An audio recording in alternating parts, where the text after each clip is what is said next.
Halo Pak Kasmujo. Pak Kasmujo nih kan lagi digugat nih. Pak Kasmujo udah siap belum? Nggak siap. Kenapa belum siap? Soalnya ngadepi macam-macam tuh saya belum pernah sih tadi. Oh begitu. Nanti kalau Pak Kasmujo hadir di persidangan terus ditanya oleh hakim, Pak Kasmujo udah punya jawaban belum? Oh, ditanya seperti itu, jawabannya saya waduh nggak punya jawaban. Terus kalau Pak Kasmujo nggak punya jawaban gimana? Menurut Pak Kasmujo nih, ya nasihat dari Pak Kasmujo, Pak Jokowi harus ngapain? Orang itu harus sejujur mungkin, sesungguh mungkin, seadil-adilnya, sedisiplin mungkin. Makasih ya Mbak nasihatnya. Mudah-mudahan beliau bisa jujur ya, bisa disiplin ya. Ya saya kesana karena saya membaca beliau Pak Insinyur Kasmujo, kemudian Dekan Fakultas Kehutanan, Rektor UGM digugat. Nah supaya Pak ini bener pinter atau ngerepek iki. Lah orang banyak tuh sekarang gonjang ganjing urusan ijazah bener apa enggak. Lah kok susah amat ya. Kan kalau ada ijazah ya udah aja dong. Kasih aja, ini ijazah saya. Assalamualaikum warahmatullahi wabarakatuh. Kembali lagi di channel Ken Fatih. Nah oke teman-teman semua, bagaimana kabar kalian semuanya? Semoga dalam keadaan baik-baik saja ya, dan dilancarkan segala rezekinya. Amin amin ya robbal alamin. Nah oke teman-teman semua, sepertinya polemik ijazah palsu ini tidak ada kelar-kelarnya ya teman-teman. Walaupun satu Indonesia sudah heboh tentang polemik ijazah palsu ini, sepertinya orang yang diduga memiliki ijazah palsu ini belum juga berani untuk menunjukkan keaslian ijazahnya teman-teman. Walaupun orang ini sudah mengklaim bahwasanya ijazahnya asli 100%, tapi setelah diminta untuk menunjukkan ke publik, sampai saat ini beliau belum berani teman-teman, sampai-sampai harus memperalat satu orang yang sudah tua ya teman-teman, untuk menutupi kebohongannya, kata Pak Kasmujo. Karena sebelumnya Pak Jokowi juga menyampaikan bahwasanya Pak Kasmujo ini adalah dosen pembimbing skripsinya teman-teman. Tapi setelah baru-baru ini Pak Kasmujo diwawancarai, bahwasanya beliau belum pernah menjadi dosen pembimbing skripsinya Pak Jokowi, dan beliau juga mengatakan belum siap untuk menghadapi persidangan yang akan segera dilaksanakan ini teman-teman. Kemudian dalam menghadapi gugatan seperti apa yang tidak siap. Soalnya menghadapi macam-macam tuh saya belum pernah sih tadi.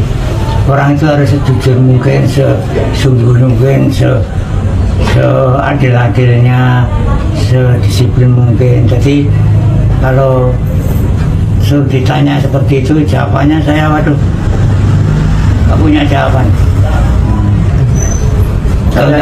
Tapi akan menjawab sejujur-jujurnya nih Pak Ji. Iya. Kalau misalnya besok diajak ke pengadilan Sleman Pak untuk dipertemukan dengan yang menggugat, apakah bersedia Pak? Saya begini, saya sudah kontak sama Dekan Fakultas Kehutanan Pak Sigit. Segala sesuatunya terkait Pak Kas, apakah itu urusan ijazah, urusan perdata atau urusan sebagai wakil untuk memberi penjelasan, semua dari fakultas sudah bilang semua nanti suruh ke sini Pak, nanti saya jawab semua. Makanya saya juga walaupun sudah senior, jikanya masih muda, saya harus ikut. Itu yang saya katakan. Kalau orang udah tua nanti harus harus diikuti, tidak selalu. Berarti semua diserahkan ke Dekan Kehutanan, Pak ya?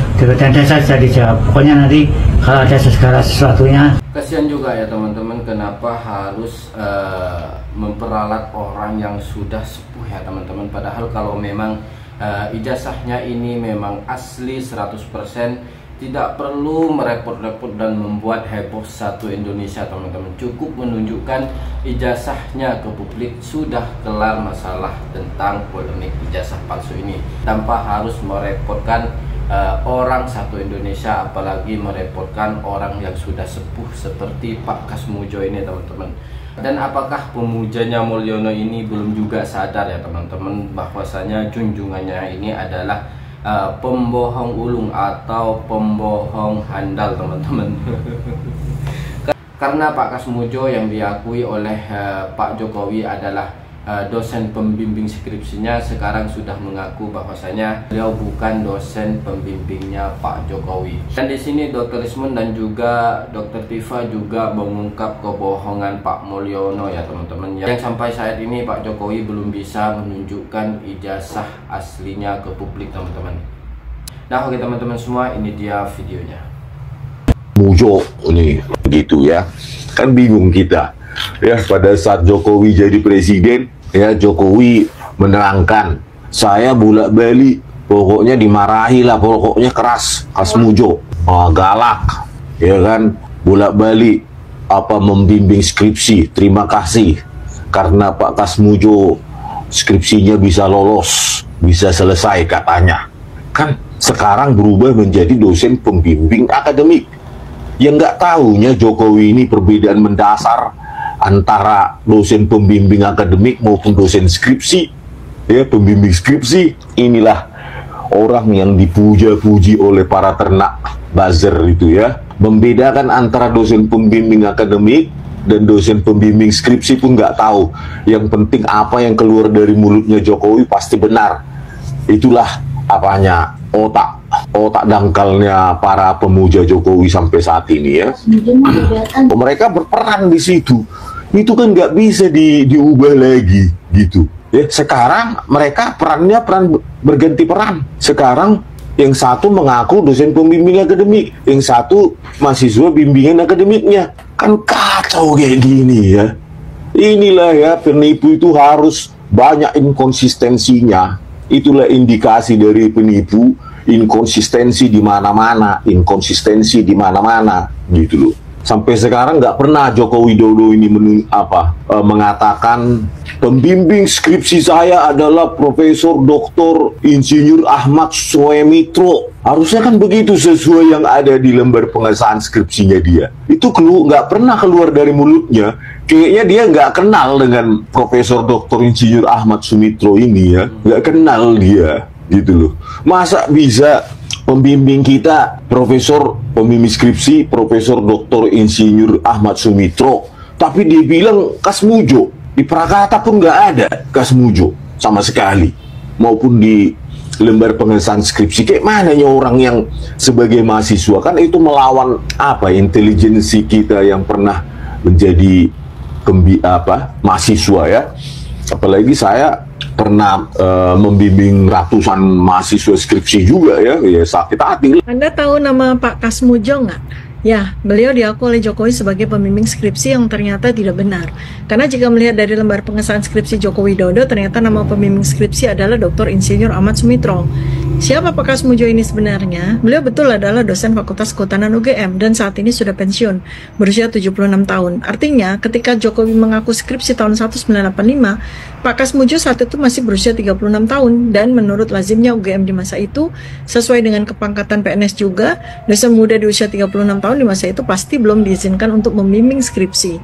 Bandingkan dengan usia Profesor Ahmad Sumitro yang pada saat tahun 1985 itu berusia 50 tahun dan sudah doktor dan menjelang profesor, yang pasti sangat memenuhi syarat untuk menjadi dosen pembimbing skripsi mahasiswa. Dan ada satu fakta lagi tentang Pak Kasmujo, beliau ini dosen untuk mata kuliah teknologi hasil hutan, tapi bukan teknologi kayu, tapi teknologi non-kayu. Sekali lagi, klaim Jokowi bahwa dia dibimbing Pak Kasmujo di jurusan teknologi kayu patah secara fatal. Ya Allah, pembohong handal ya teman-teman. Tapi apakah para ternak-ternak Mulyono ini mau mengakui ya teman-teman bahwasanya junjungannya itu adalah pembohong dan junjungannya itu diduga memang memiliki ijazah palsu teman-teman. Karena setiap kebohongannya dan setiap kalimat yang keluar dari lisannya Pak Mulyono ini selalu berubah-ubah teman-teman, dan tidak pernah sinkron dengan kalimat yang pernah diomongin sebelumnya teman-teman. Apakah para pemujanya ini tidak sadar bahwasanya selama ini para ternak-ternak Mulyono ini dibohongin oleh junjungannya sendiri? Nah oke teman-teman semua, kita lanjut saja ke videonya. Polemik tudingan ijazah palsu milik Presiden ke-7 RI Joko Widodo turut menyeret Universitas Gadjah Mada. Seorang pria di Makassar, Sulawesi Selatan, menggugat 8 orang ke PN Sleman, mulai dari rektor, dekan, hingga dosen pembimbing akademik Jokowi. Komardin sang penggugat ingin UGM membuktikan keaslian jejak akademik Jokowi di kampus. Jadi mungkin arsip jasanya kah atau skripsinya kah? Jadi termasuk jasanya itu kita minta dibuktikan di pengadilan, skripsinya, kemudian daftar nama waktu si Penmaru, ada namanya KRS, kartu rencana studi. Ya kalau semua yang yang pendukung kalau bisa dihadirkan, dan ini nanti kita minta supaya diuji oleh satu tim, mungkin tim gabungan, supaya tidak curiga-mencurigai. Rencana kita ya kita mau hadirkan dari Amerika, Singapura, Australia kalau perlu, supaya ini bisa tidak lagi curiga-mencurigai. Menanggapi gugatan ini, UGM mengaku siap menghadapi gugatan dan telah menyiapkan langkah hukum, termasuk barang bukti yang akan dihadirkan. Ya, tentu sikap UGM adalah tentu mengkonfirmasi ya. Insya Allah nih kita dari UGM itu memiliki bukti-bukti yang otentik ya, terkait dengan status keberadaan Pak Jokowi di lingkungan kami, universitas kami gitu. Saya mau ke pihak penggugat dulu, Pak Komarudin atau Bang Komarudin. Bang Komarudin, Anda adalah seorang advokat, Anda juga dari Makassar, Sulawesi Selatan. Pertanyaannya sebenarnya kenapa ini menggugat UGM terkait dengan ijazah Jokowi? Begini, selamat malam semuanya. Saya melihat di media sosial, di televisi. Dan sepertinya tudingan ijazah palsu Jokowi ini semakin meluas ya teman-teman. Sampai-sampai rektor UGM dan juga dosennya UGM juga digugat teman-teman, dan dimintai keterangannya tentang keaslian ijazahnya Pak Jokowi ini.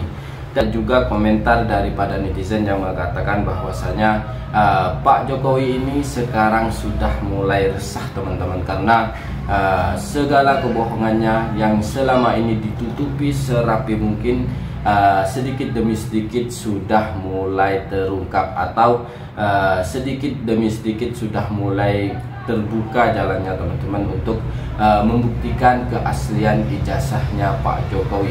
Nah oke teman-teman semua, kita lanjut saja ke videonya. Apakah menurut kalian juga Jokowi selesai itu?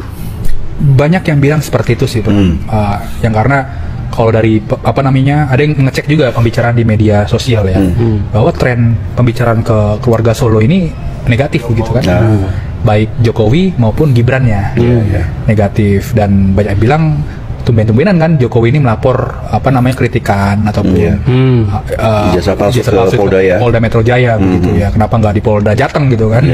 Mereka juga masih membaca gitu, tapi ya lagi-lagi di sana happy aja kan, karena yang yang dikritik ataupun diserang itu adalah Jokowi dan anaknya. Oke, dengan segala dinamika ini, bagaimana Tempo melihatnya nih, Pram? Ya, jadi Tempo sudah merumuskan sikap ya untuk melihat dinamika yang terjadi ini, yaitu bahwa ada upaya-upaya dari Purnawirawan TNI untuk menjegal Gibran, gitu ya, dan juga melengsarkan Gibran. Nah, pertama tentu saja kita melihat bahwa Prabowo Gibran ini adalah kegagalan dari demokrasi, ya kan. Kita melihat dari proses mereka naik, jelas lah ini sudah pernah disampaikan Tempo, dan bahkan jauh sebelumnya Tempo menyampaikan bahwa Prabowo ini adalah produk gagal reformasi, gitu. Dan ketika mereka naik, ya inilah dampaknya, ya kan, dengan cara-cara yang tidak baik, gitu, dengan mengakali konstitusi, dan juga kemudian dibantu oleh Jokowi, ya ini salah satu dampaknya gitu. Namun demikian, kalau Tempo juga melihat sekarang ini upaya dari para purnawirawan ini juga sebenarnya sangat tidak tepat. Bukan belain Gibran tentu saja ya kan. Yang pertama adalah kita lihat dari poin tuntutannya. Satu adalah kembali ke Undang-Undang Dasar 1945 yang asli sebelum amandemen. Ya ini merupakan kesalahan berpikir gitu. Kenapa? Karena kita akan kembali pada sistem parlementer. Itu buat apa? Ini sudah lama kita tinggalkan, dan reformasi 1998 itu kan membuat kita kemudian mengamandemen konstitusi sehingga menjadi lebih baik, lebih tepat dan sesuai dengan situasi yang ada. Dan ketika ini kembali, ya ini berbahaya juga buat demokrasi. Dan selanjutnya adalah mereka yang para purnawirawan lakukan ini juga bisa kita baca sebagai penguatan dari fungsi tentara. Mereka melihat nih celah nih, walaupun mereka sudah purnawirawan ya, mereka melihat celah sekarang Indonesia dipimpin oleh tentara, ya tentara yang juga merupakan bagian dari Orde Baru, dan disitulah mereka kemudian ingin kembali masuk lagi tentara, apalagi setelah revisi Undang-Undang TNI. Nah ini tentu saja berbahaya sikap semacam ini. Kita jangan biarkan sipil ini diobok-obok. Biarkanlah urusan demokrasi dan lain-lain diurus oleh sipil, tentara dan juga purnawirawan. Ya sudahlah. Kalau sudah selesai tugasnya sudah. Gitu, tidak perlu juga kemudian mereka menjadi atau membawa kultur tentaranya lagi. Mereka harus berpikir soal demokrasi. Mereka sudah sipil. Nah, kurang lebih seperti itu. Menarik ini. Tapi gue nambahin sedikit, Wan. Tadi kan soal kembali ke sistem parlementer ya. Itu artinya adalah nanti lu nggak bisa nyoblos lagi pemilihan presiden, karena pemilihan presiden hanya melewati MPR, Majelis Permusyawaratan Rakyat, dan bisa saja nanti aturan batas 2 periode diganti, atau nanti satu presiden itu 8 tahun kan. Semua bisa terjadi di situ celah itu kalau dibuka. Kabarkan kepada pemirsa saya, ini sedang di Polda Metro Jaya menunggu rekan-rekan yang lain, karena hari ini rencananya akan ada pengambilan keterangan dalam proses undangan klarifikasi terhadap 2 orang, yakni Roy Suryo dan Dr. Tifa begitu. Ya karena menghindari ganjil genap kami berangkat duluan, sehingga ya masih pagi sudah ada di Polda Metro Jaya. Dan kabarnya juga Jokowi mendatangi Kasmujo untuk menawarkan bantuan hukum ya, berupa tim lawyer ya. Ya walaupun Jokowi ini kan sebenarnya bukan advokat, tak punya firma hukum gitu. Ya mungkin dia yang bayar ya. Dia kan duit banyak gitu, tinggal berapa kantor hukum yang mau disewa. Tapi Kasmujo sendiri informasinya memang sudah ada backup dari UGM. Jadi begitu sementara yang bisa saya update terkait itu. Nah, berapa per hari ini atau kemarin ya, itu ternyata Megawati itu mengeluarkan statement yang simple banget sih sebenarnya. Ya kan? Kalau ada ya tinggal tunjukkan ijazahnya, simple itu. Nah, menurut Fugakan nih proses berbelit-belit ini kenapa tidak dilakukan seperti kata Megawati itu? Iya, baru saja pagi ini mungkin kawan-kawan yang satu grup dengan saya sudah menerima tulisan saya. Saya membuat tulisan atau artikel ya dengan judul kalau Jokowi mau menolong Kasmujo, UGM, dan seluruh rakyat Indonesia, ya sederhana, ikuti arahan Megawati. Dengan cara apa ya, nunjukkan ijazahnya. Jadi kalau mau menolong Kasmujo, menolong UGM, menolong seluruh rakyat, itu bukan dengan memberikan bantuan hukum terhadap Kasmujo, bukan membackup ya secara hukum Kasmujo gitu. Tinggal dia tunjukkan ijazah aslinya, itu akan menolong UGM. Semudah itu ya? Ya, karena UGM jadi tidak mendapatkan tuduhan seolah-olah melindungi ijazah Jokowi yang palsu begitu. Kenapa masyarakat sampai hari ini meyakini ijazah itu palsu? Karena memang tidak pernah ditunjukkan. Belakangan malah ditunjukkan ke penyidik Barreskrim Mabes Polri, tapi konteksnya bukan untuk meyakinkan publik bahwa ijazah itu asli, tapi dalam konteks untuk dites laboratorium forensik yang kita juga meragukan hasilnya, dan terakhir kita sudah ambil sikap bahwa tes yang tidak melibatkan pihak-pihak lain itu ya tidak kredibel, tidak akuntabel, sehingga ketimbang kita menolak nanti setelah diumumkan, ya kita menyatakan menolak proses dan hasil dari proses itu hari ini gitu. Sebetulnya mudah banget ya teman-teman, sangat mudah untuk menghindari kehebohan atau kekisruhan yang selama ini ada di Indonesia, apalagi tentang polemik ijazah palsu ini teman-teman. Sebetulnya sangat mudah untuk menyudahi polemik ini. Tinggal Pak Jokowi ini menunjukkan ijazah aslinya ke publik, sudah selesai permasalahan ini. Dan maupun asli ataupun palsu. Harusnya Pak Jokowi ini bersikap gentleman ya teman-teman, sebagai mantan Presiden Republik Indonesia, karena rakyatnya menuntut dan meminta untuk menunjukkan ijazahnya. Seharusnya Pak Mulyono ini atau Pak Jokowi ini dengan segera menunjukkan ijazahnya agar permasalahan atau polemik tentang ijazah palsu ini segera selesai. Tapi nyatanya sampai saat ini Pak Jokowi masih mengulur-ulur waktu ya teman-teman. Nah, oke teman-teman semua, bagaimana pendapat kalian tentang ijazahnya Pak Jokowi, asli atau palsu? Silahkan tulis di kolom komentar. Sekian dari saya, wassalamualaikum warahmatullahi wabarakatuh.